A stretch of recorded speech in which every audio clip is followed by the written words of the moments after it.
और इस कोड को जब तक हटाएंगे नहीं तब तक उत्तर प्रदेश की स्थिति को ठीक करने में कठिनाई होगी। और इसीलिए मैं आपसे कह रहा था, आप तो लोकतंत्र सेनानी हैं, मैं आपकी उम्र का सम्मान करता हूं, आपकी सहजता सरलता का भी सम्मान करता हूं और हमेशा आपको सम्मान भी देता रहा हूं, इसलिए भी क्योंकि इस माननीय सदन के देश के सबसे बड़ी विधानसभा के स्पीकर के रूप में एक शानदार काम आपने किया। एक जनप्रतिनिधि के रूप में एक लंबे समय में संघर्षशील जीवन, एक सामान्य परिवार से उभर करके आप आगे बढ़े और इसलिए कभी कभी सही बात बोलने की हिम्मत भी कर पाते हैं। लेकिन आपने लोकतंत्र सेनानी कहा अपने आप को, मुझे बहुत अच्छा लगा।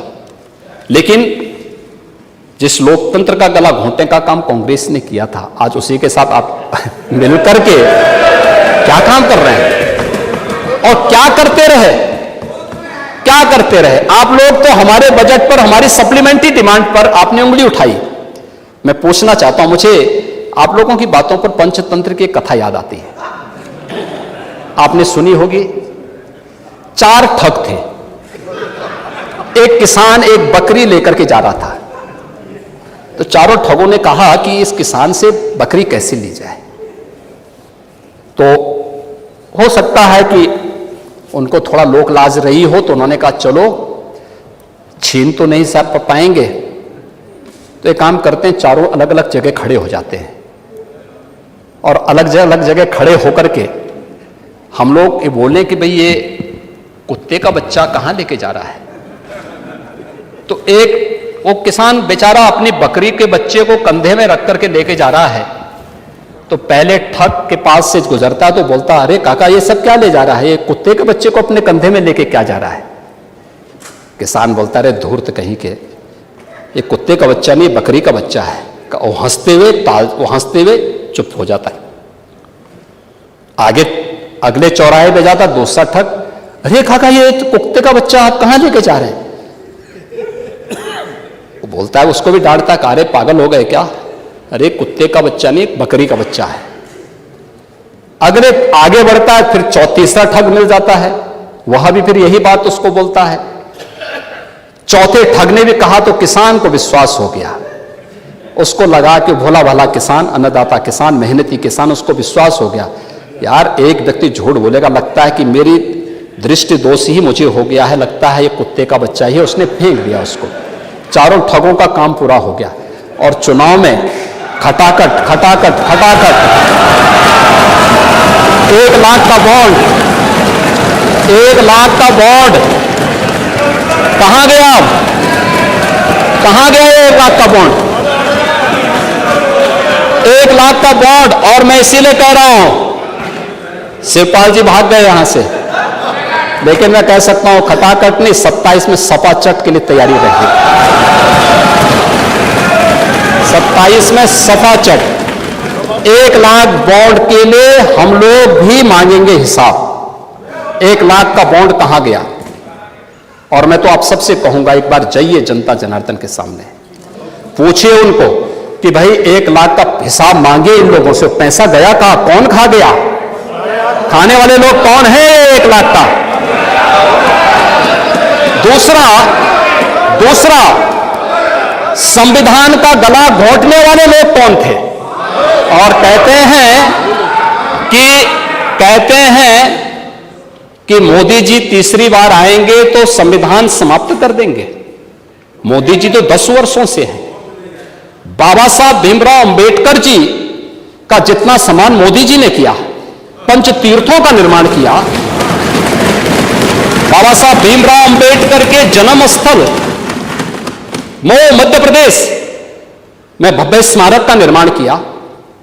बाबा साहब भीमराव अंबेडकर से जुड़े हुए, जहां उन्होंने अपने उच्च शिक्षा अर्जित की थी, इंग्लैंड की, उस मकान को खरीद करके अनुसूचित जाति के बच्चों के लिए हायर एजुकेशन के लिए स्कॉलरशिप की व्यवस्था की और उसके लिए इंडिया हाउस के रूप में उसे स्थापित करके इसको बाबा साहब भीमराव अंबेडकर का एक स्मारक इंग्लैंड में भी बनवाया और स्कॉलरशिप की व्यवस्था की। ये मोदी जी के कारण हुआ। बाबा साहब भीमराव अंबेडकर ने अपना सार्वजनिक जीवन दिल्ली के अंदर जिस मकान में रह के किया था, उससे बाबा साहब भीमराव अंबेडकर का स्मारक बनाने का काम मोदी जी ने किया। बाबा साहब भीमराव अंबेडकर ने सामाजिक व्यवस्था के खिलाफ बौद्ध धर्म यानी दीक्षा जहां नागपुर में जिस स्थल पर ली थी उसे भव्य स्मारक बनाने का काम मोदी जी ने किया। बाबा साहब भीमराव अंबेडकर की चैत्य भूमि मुंबई को भव्य स्मारक के रूप में स्थापित करने का काम मोदी जी ने और भारतीय जनता पार्टी की महाराष्ट्र की सरकार ने किया। मोदी जी को आप यहां पे मोदी जी के बारे में गलत सूचनाएं देते रहे और बाबा साहब भीमराव अंबेडकर को हराने वाली कांग्रेस आज जनता को गुमराह करने में सफल हो गई है। वही पंचतंत्र की कथा मुझे याद आ गई। आरक्षण समाप्त कर देंगे। आरक्षण मैंने तो आपके सामने एक झलक प्रस्तुत की। आपके समय ओबीसी के जितने छात्रों की, समाजवादी पार्टी के समय जितने भी नियुक्तियां हुई हैं 27% भी उसमें आरक्षण नहीं मिला है। 27% भी किसी भी नौकरी को आप उठा करके देख लीजिए, मैं दावे के साथ कहता हूं 27% भी ओबीसी के छात्रों को नौकरी नहीं मिली। पिक एंड चूज होता था। क्या ये सच नहीं? आज जिस तहसीलों की आप बात कर रहे हैं यहां पर भतीजा और चाचा की एंड कंपनी वसूली के निकली थी और लेखपालों की तैनाती उस आधार पर हुई थी। आज तो नहीं है। आज तो हमने 5500 लेखपालों की तैनाती दी है। एक भी जगह कोई उंगली नहीं उठा सकता, कोई नहीं उठा सकता। जब ये नौजवान जाएंगे एक ट्रांसपेरेंसी आएगी। आप अंत में बोल देना, पढ़िए आप उसके बाद बोल रहे। हाँ अब बोलेगा, मैं आपकी बात को सुनूंगा। लेकिन मैं केवल बोलना चाहता हूं कि आप लोग ये पंचतंत्र की कथा को क्यों दोहराने का काम कर रहे हैं? कथा फिर से पूरी नहीं होने वाली है। याद रखना, हमारी सरकार में मैंने लोक सेवा आयोग के आंकड़े आपको दिए हैं और मैं फिर दावा ठोक करके बोलता हूं 27% नहीं, हमारी सरकार में जो तैनाती हुई, नियुक्तियां हुई हैं, किसी भी पद पर हुई हैं, SC, ST, OBC कि अगर आप नियुक्तियों की बात करते हैं, मैं कहता हूं ये 50% नहीं 60% से अधिक नियुक्तियां प्रदेश के अंदर हुई। 60% से अधिक नियुक्तियां हर एक स्तर पर हमने की हैं और ये सुनिश्चित किया है एक प्रदेश के किसी नौजवान के साथ धोखा नहीं होना चाहिए। धोखा कोई करेगा उसकी नौकरी को उसी दिन हम लोग लेने का काम करते हैं। जेल के अंदर पूरी निर्ममता के साथ उसको ठूसने में भी कोई कोताही नहीं बरतते। आपको बुलडोजर से डर लगता है, लेकिन ये निर्दोष के लिए नहीं है, उन्हीं अपराधियों के लिए है जो प्रदेश के नौजवानों के भविष्य के साथ खिलवाड़ करते हैं, जो प्रदेश के व्यापारी और बेटी की सुरक्षा में सेंध लगाने का काम करते हैं, जो प्रदेश के अंदर अराजकता पैदा करके सामान्य लोगों का जीना हराम करते हैं। मेरा दायित्व बनता, मैं यहां नौकरी करने नहीं आया हूं, कतई नहीं। मैं यहां पे इस बात के लिए आया हूं कि अगर वो करेगा तो भोगतेगा भी फिर, और इसीलिए मैं यहां पे आया हूं कि हम लोग उससे लड़ेंगे। ये लड़ाई हमारी सामान्य लड़ाई नहीं है, ये प्रतिष्ठा की लड़ाई भी नहीं है। मुझे प्रतिष्ठा प्राप्त करनी होती है तो मुझसे से ज्यादा प्रतिष्ठा अपने मठ में मिल जाती है, कोई आवश्यकता नहीं मेरे लिए। लेकिन इस प्रकार के गुमराह भरे तथ्यों को लेकर क्या बातें हैं आप लोग बोलते हैं, इस प्रकार के अनावश्यक बातों की तरफ आप ध्यान आप इस प्रकार की चर्चाएं करते हैं।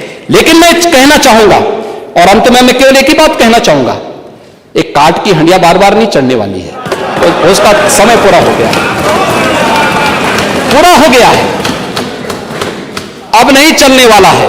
और इसीलिए हम लोग तो इस बात के पक्षधर हैं और वह ये मैं फिर भी आपसे आप लोगों से कहूंगा, आपसे नहीं, आप तो बड़े बुजुर्ग हैं, वयोवृद्ध हैं, पूरे मैं दोनों पक्षों से कहूंगा कि पांडे जी जैसे लोगों को सम्मान मिलना ही चाहिए, क्योंकि वो पीढ़ी लगभग अपने ढलान की तरफ है और मुझे लगता है उन्हें हर प्रकार का सम्मान मिलना चाहिए।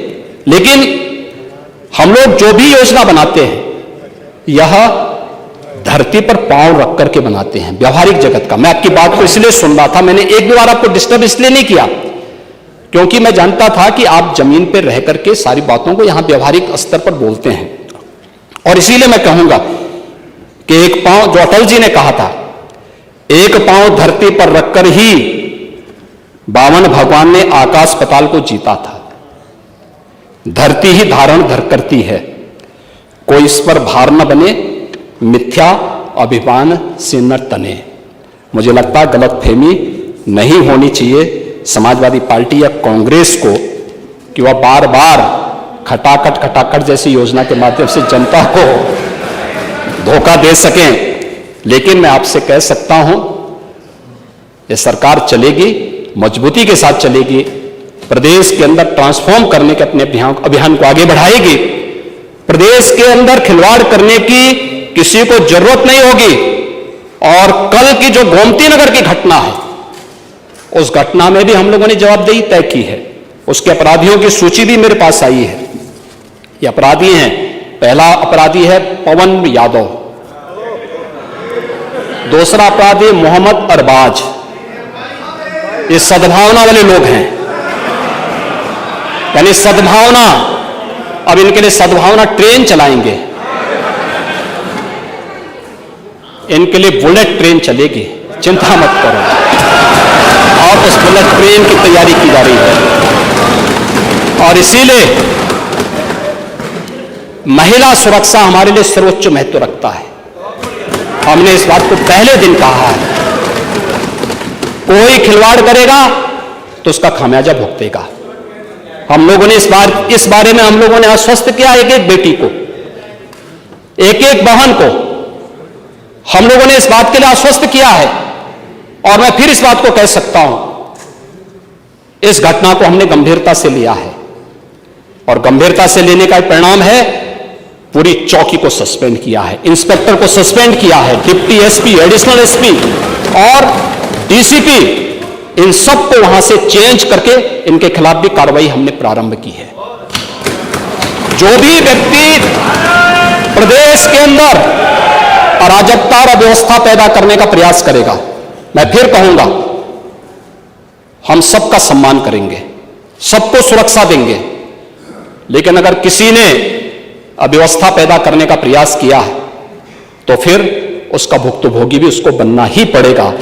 मैं यही आपसे भी कहूंगा कि आप अपने लोगों को भी इसके लिए तैयार करेंगे कि वे कानून का पालन करने की दिशा में आगे बढ़ेंगे, तो मुझे लगता है कि यह अच्छी दिशा में आगे बढ़ पाएगा।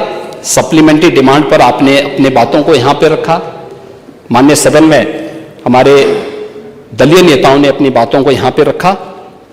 मैं उन सब के प्रति आभारी हूं, माननीय सदन का भी आभारी हूं।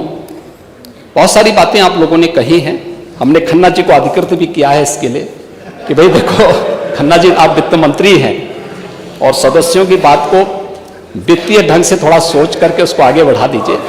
और मुझे लगता है कि होगा, अच्छी दिशा में आगे बढ़ेगा। लेकिन हमें चिंता इस बात की होती है कि सदस्यों के बारे में परसेप्शन गलत न जाए बाहर। मुझे लगता है कि इस चीज की भी हमें चिंता होती है। सत्ता पक्ष के विधायक अपने प्रस्ताव समय पे देते हैं तो उन्हें त्वरित आर्थिक विकास से पैसा मिला, और मुझे लगता है विपक्ष के सदस्यों को, खासतौर पर समाजवादी पार्टी के सदस्यों को इसकी फुर्सत नहीं होती कि विकास करा सकते, क्योंकि वहां पे क्षेत्र के विकास के बजाय स्वयं के विकास में ज्यादा ध्यान रहता है, इसलिए वो ज्यादा प्रस्ताव दे नहीं पाते। तो